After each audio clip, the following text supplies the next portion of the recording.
And we begin tonight with the state's efforts to cut costs to make up for a $750 million hole blown in this year's budget by the big beautiful bill. Governor Polis announced $103 million in budget cuts today. That is on top of raising taxes for Colorado businesses. Here's a look at just some of those cuts. The Department of Health Care Policy and Financing, which administers Medicaid, will see the biggest cut. It'll lose about $79 million, $55 million of that due to reductions in Medicaid provider rates and payments.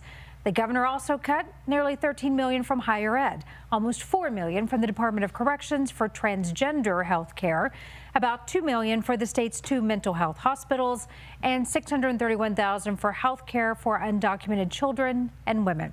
Your political reporter Sean Boyd joins us live in studio. Sean, a lot of difficult decisions in order to try and dig out of this hole. The governor says his goal was to spare K-12 education and public safety, and he did.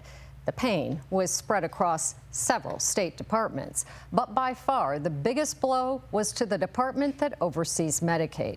This year, spending on that department surpassed K-12 education to make up the biggest part of the general fund.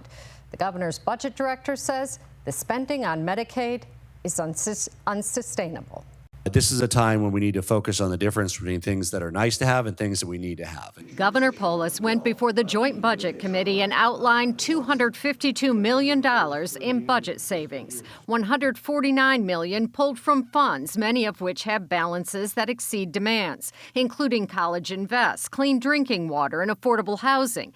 The other $103 million from cuts to state departments. Our goal was to cause the least harm, the least damage. Medicaid providers took the biggest hit with a $38 million across-the-board reduction in reimbursement rates.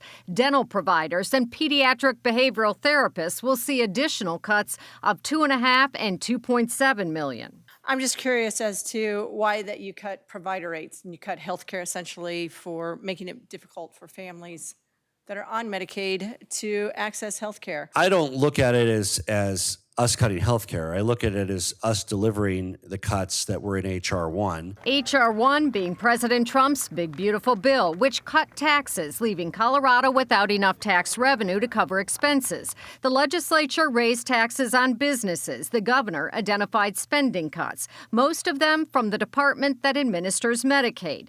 State expenditures on Medicaid have grown 21% on average over the last 3 years. We have only so many choices and so many levers that we can use to try and address both this budget shortfall and the long-term trajectory that we're dealing with. Higher education took the next biggest hit, losing $13 million. The governor says it's still receiving $22 million more than last year.